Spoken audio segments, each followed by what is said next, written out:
Ravi de vous trouver sur la Moto TV. C'est l'heure de votre journal. Voici le titre. La journée internationale pour le droit de la femme a été célébrée ce 8 mars 2021 sous le thème « Le leadership féminin pour un futur égalitaire dans le monde de la Covid-19 ». À Butembo, cette journée a été ponctuée par des conférences dans l'Hôtel des Villes et les 4 municipalités au service de cadres. Nous ferons le point dans cette édition du journal. En justice, le ministère public a requis une peine de 3 mois contre l'artiste musicien Delcato Idenko, auteur de la chanson Politicien escroc. De balles réelles et bombes à gaz lacrymogène ont été usées par la police pour disperser des foules venues pour réclamer la libération de cet artiste. C'est tout pour le sommaire. Les détails, c'est dans un instant. Bienvenue dans ce journal. Les associations féminines de la ville de Butembo ont organisé une conférence de presse en marge de la journée de la femme célébrée chaque 8 mars.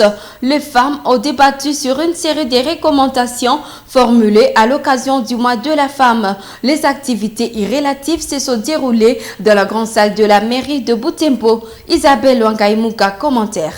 Les femmes de Butembo, issues des différentes associations, se sont réunies ici dans la grande salle de la mairie de Butembo en marge du 8 mars. À l'occasion, ces femmes ont présenté devant la presse un mémorandum dans lequel était formulée une série de recommandations adressées aux autorités tant nationales qu'internationales. Parmi ces recommandations rendues publiques ce mois de mars, les femmes militent pour leur représentativité dans les instances de prise de décision. Aussi, elles plaident spécialement pour la protection des femmes dans les zones en conflit. Par ailleurs, ces femmes exigent le départ de la MONUSCO car d'après elles, celle-ci a failli à sa mission. Oui, au départ de la MONUSCO car elle a failli à sa mission de maintien de la paix à l'est de la RDC. Les femmes de Butembo plaident ainsi pour le rétablissement de la paix à l'est de la RDC. Pour elles, la sécurité est le socle de tout développement. La Journée mondiale de la femme a été célébrée au niveau local sous le thème « Leadership féminin d'excellence pour une société égalitaire dans la lutte contre l'insécurité, les pandémies et les épidémies pour la restauration de la paix et la promotion de l'éducation ». Même chapitre de conférences ont été également animés dans les 4 communes de la ville de Butembo. En commune Bulamba, plusieurs thèmes ont été décortiqués, dont les généralités sur les exploitations et abus sexuels en milieu professionnel.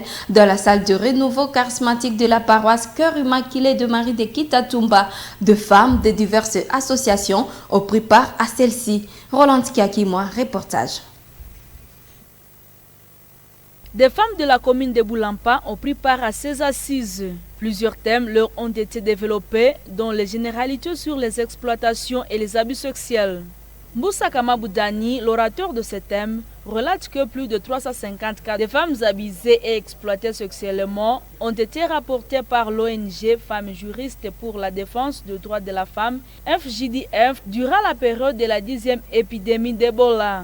Il demande aux victimes de dénoncer les abus et les exploitations sexuelles dont elles sont victimes. À la fois parmi les victimes et les complices. Victimes parce que ce sont surtout les femmes qui sont exploitées sexuellement par les agents des ONG.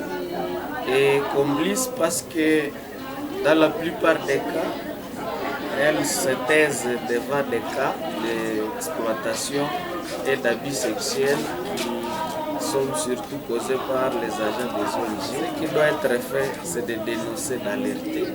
Nous leur avons laissé un numéro, là où elles peuvent alerter. Nous leur avons expliqué comment ça se passe.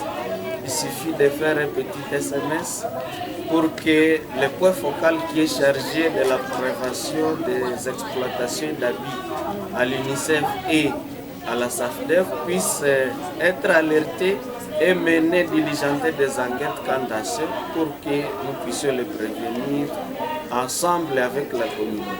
Un autre thème à porter sur l'hygiène du corps de la femme est l'apport de la femme dans la prévention et la lutte contre l'épidémie d'Ebola et la pandémie de la Covid-19. Dans son exposé, Sifa Mambeka demande aux femmes de faire de leur propreté une exigence sanitaire, surtout durant cette période épidémique et pandémique. Pour ce qui concerne les deux maladies, la maladie virus et la COVID-19, nous voulons que la femme s'implique dans la lutte contre ces deux maladies-là. Ce sont des maladies très meurtrières. Et pour la fois passée, pour la première vague de la maladie à virus Ebola, on a constaté que parmi les plus de 2000 cas de décès, 80% étaient des femmes et d'enfants, mais aussi seulement on avait 20% d'hommes. L'intérêt des choix de ce thème, on a voulu que les femmes s'impliquent dans la lutte, comme la maladie à virus Ebola a encore repris. Nous sommes au niveau de la deuxième vague. Si la femme s'impliquait dans cette lutte-là, on arriverait peut-être à éradiquer cette maladie-là, puisque dit qu'une femme, c'est éduquer toute une nation. La femme peut aller restituer, peut aller faire une large diffusion. Les participants à cette activité se disent ravis des thèmes édifiants leur choisis. Nous venons d'apprendre trop concernant les femmes. Nous avons été enseignés sur la propreté de la femme, l'héritage de la femme, comment devenir une femme responsable. On nous a également dit que nous devons être propres à la maison comme partout ailleurs. Particulièrement, ce qui m'a marqué aussi, c'est au niveau lorsqu'on a parlé de leadership de la femme. Ça a été vraiment intéressant et à partir de ce moment, beaucoup de femmes vraiment ont mis à leur cœur que les femmes ont une place dans notre pays. Nous devons combattre l'attaque des femmes pour amener la paix. Et dans cette paix, nous savons qu'avec Dieu, nous allons réussir parce que nous sommes des femmes capables. La Journée mondiale de la femme est célébrée dans l'objectif d'amener le monde à travailler pour l'amélioration des conditions de la femme dans la communauté. Le thème international de cette année est « Leadership féminin pour un futur égalitaire dans le monde de la COVID-19 ».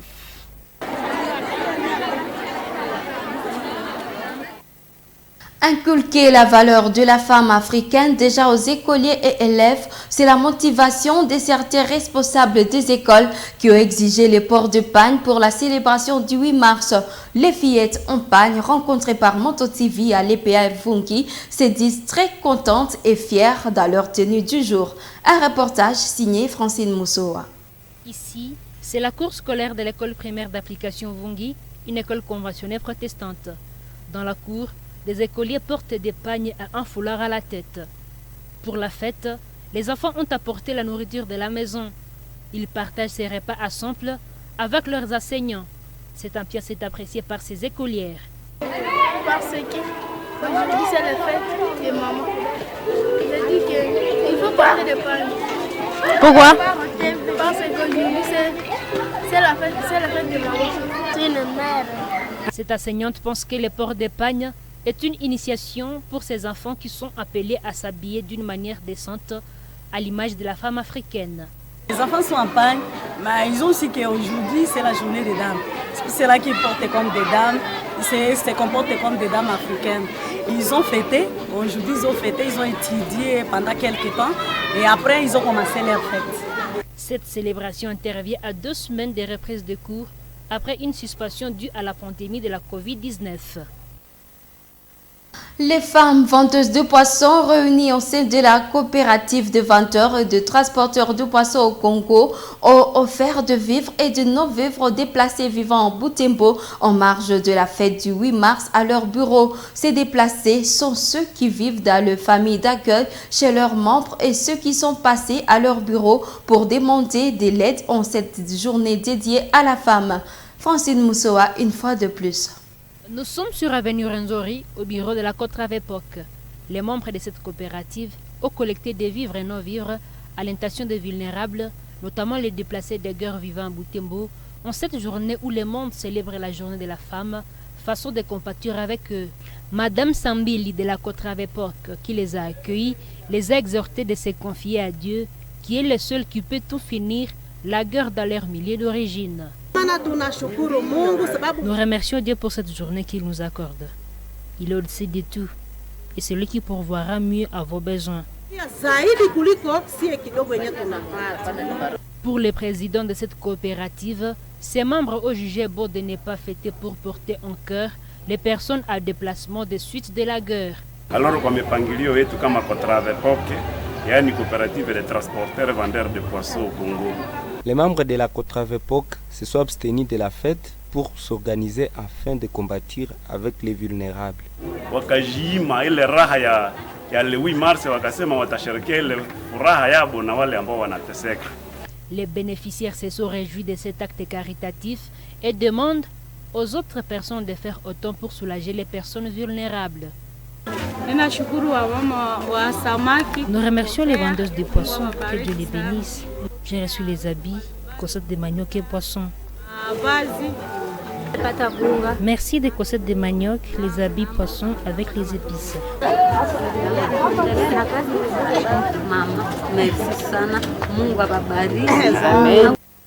Les femmes appelées à aimer ce qu'elles font comme métier, quelle que soit la nature, pour subvenir à leurs besoins. Cet appel a été lancé par Madame Esther Kavibossi, qui fait la cordonnerie. Handicapée de son état, elle demande aux autres de ne pas vivre la mendicité. Elle s'est entretenue avec Delphine Mupanda, notre correspondant dans la région de Béni, en marge du mois de mars, dédié à la femme. Nous suivons ce portrait. Esther Kavibossi, 29 ans, est responsable d'une famille. Elle survit à ses besoins grâce à la cordonnerie. Elle fait son travail dans un balcon sur la rue de l'église de JSS à Tamende. Cordonnière depuis plus d'une décennie, elle a commencé après la mort de son père, en qui incombait la responsabilité de leur famille. Ça fait bientôt 20 ans depuis que j'ai commencé ce métier. Un jour, j'étais à l'école, maman est tombée malade et papa jusqu'à sa mort. J'ai trouvé que nous n'avons rien à la maison. Je dois me débrouiller pour faire un boulot de moindre coût. J'ai trouvé mieux de faire la cordonnerie parce que je n'ai rien. Jusqu'aujourd'hui, ce métier m'aide à subvenir à mes besoins et de mes enfants que je garde à la maison. Je suis avec 5 enfants qui sont sous ma responsabilité.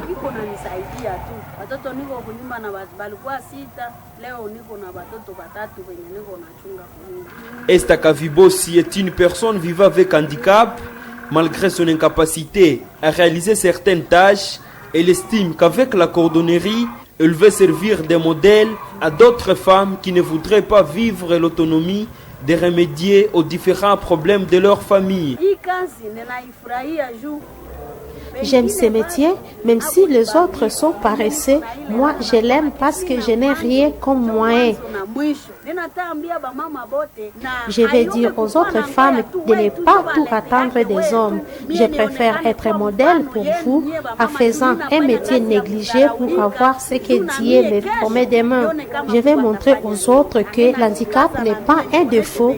Nous devons beaucoup travailler pour ne pas vivre de la mendicité. Esther Kavibossi a fait la cordonnerie même à Butembo après avoir suivi une formation à ce métier en Ouganda. Quoi qu'une femme, Esther vend et répare les souliers. Des difficultés, c'est lorsque les souliers sont abandonnés par leurs propriétaires pendant un long moment, ce qui préjudicie le travail, ajoute-t-elle. La cordonnerie, c'est un métier généralement fait par les hommes en ville de Béni. Elles sont rares, les femmes qui s'y intéressent. Nous parlons autre chose. 17 prévenus viennent d'écoper d'une peine capitale, 5 acquittés et 3 autres condamnés à 2 peines allant de 3 à 5 ans de prison dans l'affaire de l'assassinat du docteur Richard Mouzoko, épidémiologiste de l'Organisation mondiale de la santé OMS, tué en avril 2019 alors qu'il était déployé dans la riposte contre la 10e épidémie d'Ebola. La Cour militaire opérationnelle du Nord Kivu, qui a statué en premier dernier ressort, a rendu son arrêt ce lundi 8 mars autour de 14 h au terme d'une dizaine d'audiences tenues depuis le 22 février dernier à Butembo, ville où le crime avait été commis. Parmi les 17 prévenus qui ont écopé d'une peine capitale, figure le docteur Jean-Paul Moundama, ancien médecin chef de district sanitaire de Butembo.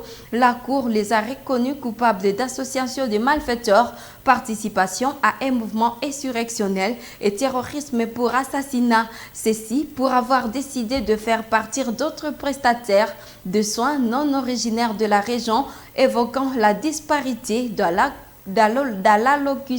l'allocation des primes par l'OMS. Toujours en justice, le ministère public a requis une peine de 3 mois contre l'artiste musicien Delcato Idenko, auteur de la chanson Politicien escroc. Des balles réelles et bombes à gaz lacrymogène ont été utilisées par la police pour disperser des foules venues pour réclamer la libération de cet artiste. Delphé Mupanda depuis Béni. Ce sont des personnes venues assister au procès de l'artiste et musicien Delcato Idengo dans la salle de l'audience du tribunal de paix de Béni. Alors que la salle était pleine à craquer, d'autres l'entouraient. Chevelure coupée la lame des rasoirs, habillé en polo et gilet noir, l'auteur de la chanson Politicien escroc se vit réconforté par la présence de ses fans. Après avoir été identifié, Delcato a répondu aux questions du tribunal, plaidant non coupable. Le ministère public a requis une peine de 3 mois contre les prévenus pour en face au chef de l'État, outrage aux membres de l'Assemblée nationale et pour faux bruit. Le prévenu est assisté par un collectif d'une dizaine d'avocats et défenseurs judiciaires. Ces derniers, tout en réitérant la déposition de leurs clients, ont plaidé pour la libération de celui-ci qu'ils qualifient d'innocent. L'audience a été suspendue et renvoyée au mercredi 10 mars. La population qui réclamait la libération de cet artiste contestait les reports de ces audiences, s'opposant au retour du prévenu à Kangbay. La police a dû recourir à l'usage de balles réelles et de bombes à gaz lacrymogènes pour disperser les manifestants. Quelques-uns ont été interpellés lors des échauffourées. Nous parlons santé. 5 cas d'Ebola sont encore en cours de suivi sur les 11 notifiés en province du Nord Kivu depuis la résurgence de cette épidémie. Au cours du point de presse hebdomadaire sur la situation sanitaire tenu ce lundi 8 mars 2021, le ministre Nzanzu Sialita a indiqué que 4 zones de santé sont touchées en province. Il a annoncé que le prélèvement des échantillons à tous les décès qu'enregistre la communauté pendant cette crise sanitaire sont désormais nécessaires. Grâce Kakoko était présent. Butembo, Biena, Katwa et Moussienene sont les zones de santé qui ont enregistré des cas de la maladie.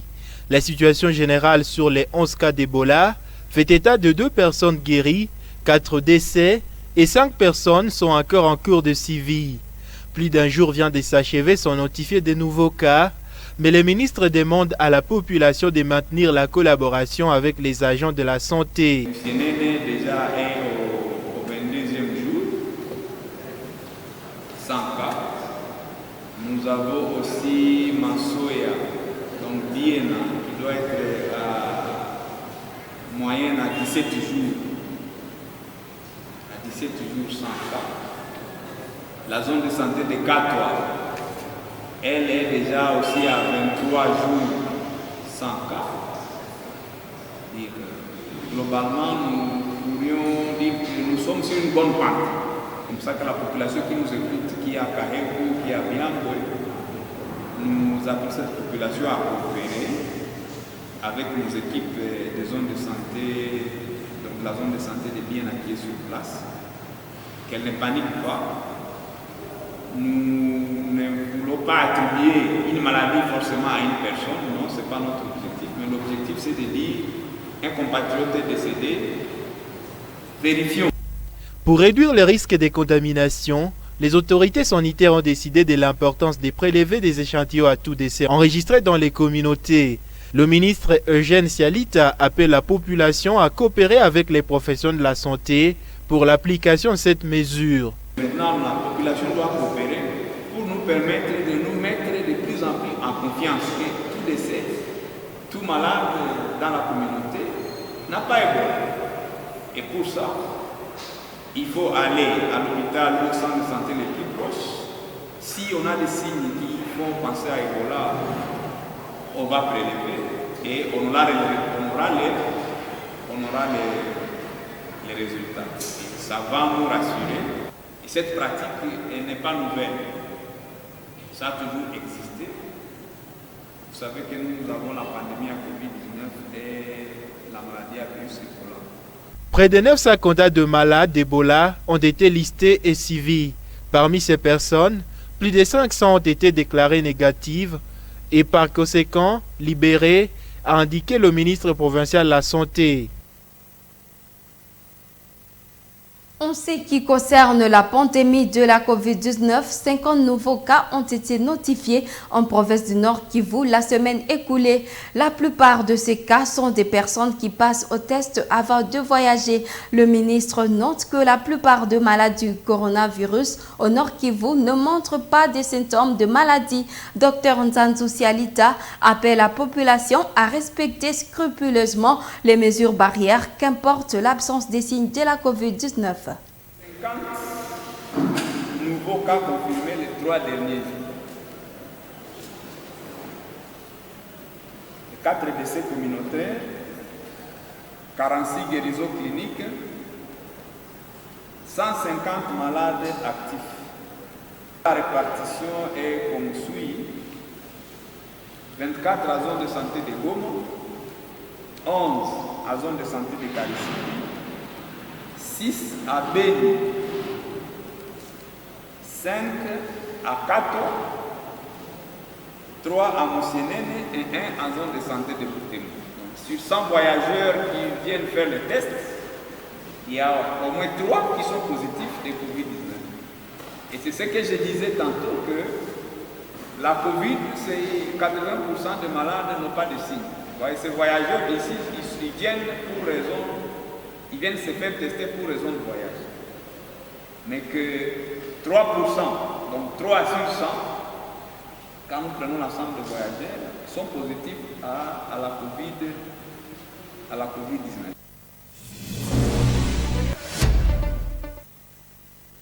Sport dans cette édition, début ce dimanche 7 mars 2021 de la phase retour du championnat régional de football féminin.